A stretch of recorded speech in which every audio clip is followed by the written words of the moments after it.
Hello, my name is AJ. I'm your HYPOXiX coach for today, and we have level 2.2 supine release. This is a level 2 mobility exercise and a level 2 released mobility breathography, meaning we're adding in our 4 stacked inhales with a slow 8-second exhalation. Now, those stacked inhales, little sniffs of air through the nostrils with little pauses in between. We're filling our lungs. We're stacking the air, stacking the air, stacking the air, gently filling our ab ribbon as we go through those stacked inhales, releasing our abdomen, releasing our pelvic floor. So this is in direct opposition to that engaged exhale. We're not loosening the ab ribbon, and the air is seeping out of our nostrils as we go through that 8-second exhale. So sometimes you'll see me put a finger under my nostrils, and I'm just checking myself and making sure that I'm not forcing the air out as I go through that slow exhalation. So close your eyes, Buddha belly it, you're relaxing the pelvic floor, relaxing the abs, and let's take it.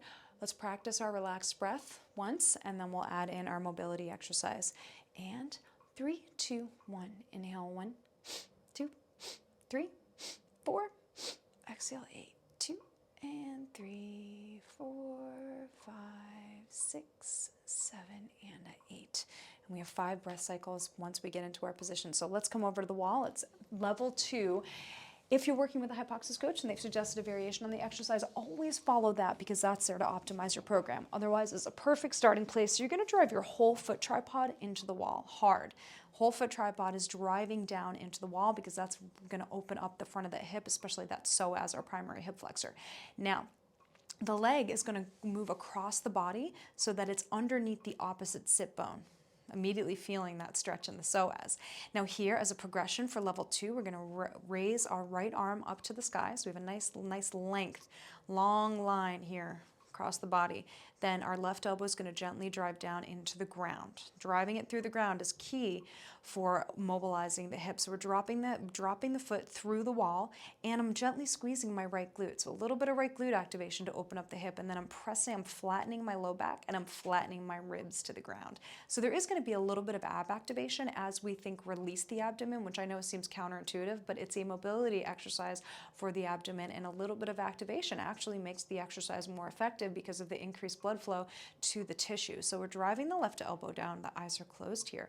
Arm comes up, lengthening that whole right side. Push the foot hard into the wall, crossing the foot. Flatten the low back, flatten the abs, but otherwise think about relaxing the pelvic floor, relaxing the abdomen. Let's take our 5 breath cycles in 3, 2, 1. Inhale, 1, 2, 3, 4. Exhale, 2 and 3 and 4, 5. Relaxed, and a 7 and a 8. Inhale, 1, 2, 3, 4. Exhale, 8, 2 and 3, 4, 5, 6, 7, and 8. Inhale, 1, 2, 3, 4. Exhale, 8, 2 and 3, 4, 5, 6. Press the rib down. 8. Inhale, 1, 2, 3, 4. Exhale, 8, 2. Keep the ribbon tight. 4 and 5, 6, 7. Push the foot. Inhale, 1, 2, 3, 4. Exhale, 8. Squeeze the right glute. 3 and a 4 and 5 and 6 and 7 and a 8.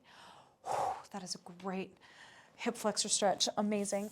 Now it's time to do it on the other side. So you can either rewind the video about 60 seconds so we can perform the exercise together, or you can stop the video now and try it on your own. Just stay true to those slow stacked inhales and that slow 8-second exhale. You may want to put a metronome on your phone at 60 beats per minute just to have that guidance in staying slow with a stacked inhale on every click of the metronome and that slow 8-second nasal exhalation, which is not only optimizing your mobility results, but also balancing of your nervous system.